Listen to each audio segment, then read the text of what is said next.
আসসালামু আলাইকুম প্রিয় দর্শক, আপনি কি জানেন রসুল সাল্লাল্লাহু আলাইহি ওয়াসাল্লাম আমাদের এমন কিছু জিকির শিখিয়েছেন যা সকাল ও সন্ধ্যায় পড়লে সারা দিন ও সারা রাত আল্লাহর হেফাজতে থাকবেন?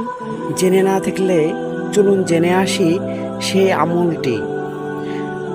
আর প্রিয় দর্শক, ভিডিওটি স্কিপ না করে সম্পূর্ণ ভিডিওটি দেখুন এবং সাবস্ক্রাইব করুন আমার চ্যানেলটি।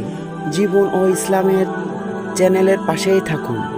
রাসূল সাল্লাল্লাহু আলাইহি ওয়াসাল্লাম বলেছেন, যে ব্যক্তি সকালে এই দোয়াগুলো পড়বে সন্ধ্যা পর্যন্ত সে নিরাপদে থাকবে, আর সন্ধ্যায় পড়বে সকাল পর্যন্ত নিরাপদে থাকবে। চলুন জেনে নেওয়া যাক সেই আমলগুলো। 1 নম্বরে আয়তাল কুরসি। আল্লাহ ছাড়া কোনো উপাস্য নাই, তিনি চিরঞ্জীব, সর্বদা প্রতিষ্ঠিত। 2 নম্বরে সূরা ইখলাস, সূরা ফালাক, সূরা নাস 3 বার করে। আল্লাহর কাছে আশ্রয় চাই সকল অশুভ ও শয়তান থেকে। সকাল ও সন্ধ্যায় একইভাবে পড়বেন আয়তাল কুরসি, সূরা ইখলাস, সূরা ফালাক, সূরা নাস 3 বার করে। পরে হাতে ফু দিয়ে পুরো শরীর ম্যাসাজ করে নেবেন।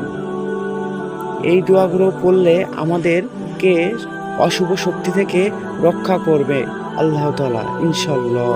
প্রিয় দর্শক, চলুন জেনে আসি সকাল ও সন্ধ্যার এই জিকিরগুলো পড়লে কি ফায়দা হয়।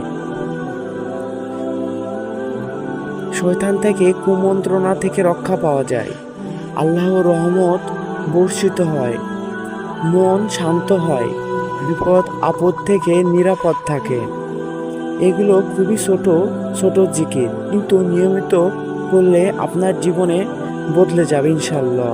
তাই প্রিয় ভাই ও বোনেরা, প্রতিদিন সকাল ও সন্ধ্যায় এই দোয়াগুলো পড়া শুরু করুন, দেখবেন আপনার জীবন বদলে যাচ্ছে।